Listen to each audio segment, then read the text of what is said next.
Guys, ipipix natin guys kung may Logitech yung Timex natin guys. Ito guys, oh.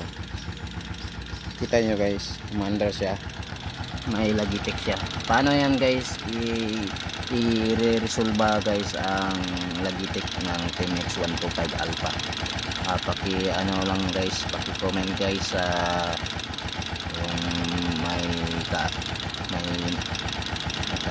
alaman dito sa ano guys, Logitech ng Timex.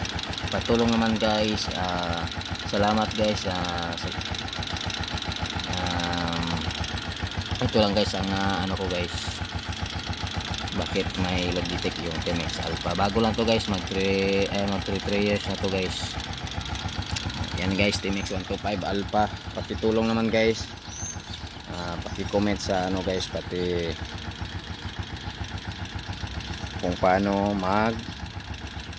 nawala yung Logitech ng makina. Salamat guys.